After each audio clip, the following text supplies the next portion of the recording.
বন্ধুরা, স্মৃতি ব্লগে সকলকে স্বাগতম। তোমরা সবাই কেমন আছো? আমি তোমাদের আশীর্বাদ ঠাকুর ভালো আছি। তো দেখো, আজকে সকালবেলা ঘুম থেকে উঠেই তোমার দাদা একটু কাজে গিয়েছিল, তো এসে বললো যে আত্রায় যাবে। তো আমিও চটপট বললাম তাহলে আমিও যাবো। তো ঘুম থেকে উঠে রেডি হয়ে নিয়ে, মুখ চোখ এখনও ফোলাই আছে, তো রেডি হয়ে নিয়ে বের হয়ে যাচ্ছে একটু আত্রায় যাওয়ার জন্য।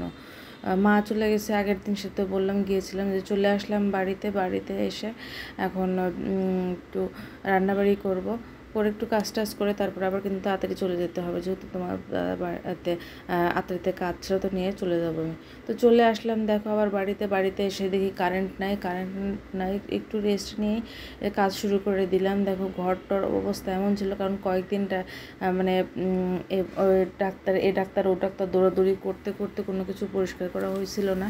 তো আমি ঘর বাড়ি সম্পূর্ণ পরিষ্কার করে নেব। মেয়ের ঘর আগে অন্ধকারের মধ্যেই পরিষ্কার করেছি, মানে চার্জার দিয়ে পরিষ্কার করেছি। এই পাশের একটাও করলাম, তারপরে দিলাম কারেন্ট আসছে। তো এই পাশের অবস্থা তোমাদেরকে একটু দেখায়, মানে পুরা জঙ্গল হয়ে গেছে। বাড়ি থেকে যে তেজপাতা নিয়ে আসছি সেটাও বের করে নিয়ে, দেখো এই ঘরেরও চাদর চেঞ্জ করে ফেললাম, মানে সব কিছুই পরিষ্কার করতে হবে, কারণ কয়েকদিন ধরে করা হয় নাই। তো দেখো চাদর বের করে ওখানে রাখছি, একটু মুছেও নিলাম। আর ড্রেসিং টেবিলের অবস্থা খারাপ, মানে সব এলোমেলো, ভাগের অবস্থা।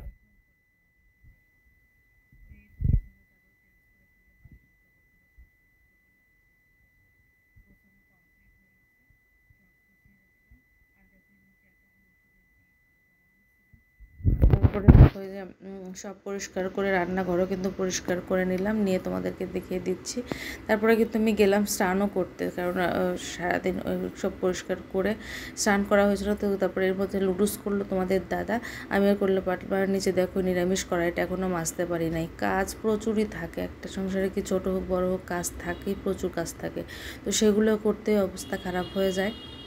তো ডাইনিংটাও কিন্তু পরিষ্কার করে নিলাম। ওই পাশে দেখো যত ময়লা ছিল কাগজে রেখে দিলাম, যেহেতু রাত্রেবেলা ময়লা ফেলবো না, তো সে কারণে ওখানে রেখে দিলাম। আর এই যে রান্নাঘরও একদম ঝকঝকে মোটামুটি পরিষ্কার করলাম।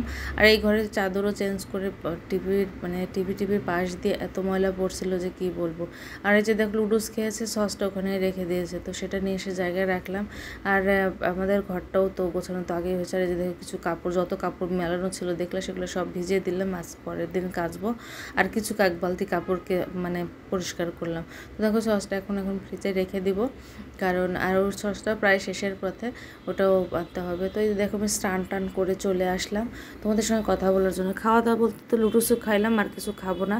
তো এই ছিল আজকে সারাদিনের ভিডিও ভালো লাগলে অবশ্যই লাইক কমেন্ট শেয়ার করবা, আর নতুন বন্ধুরা অবশ্যই সাবস্ক্রাইব করবা। তো যদি কোনো ভিডিও কোনো ভুল থাকে অবশ্যই ক্ষমা করবে। আর আমি এখন কন্টিনিউ মানে 10টার সময় যে রাত 8টায় যে ভিডিওটা সেটা দিতে পারতেছি না, ব্যাস মানে ঝামেলার কারণে। তো অবশ্যই আবার নতুন করে দেওয়া শুরু করবো। তো সবাই সুস্থ থেকো, ভালো থেকো, শুভরাত্রি, টাটা।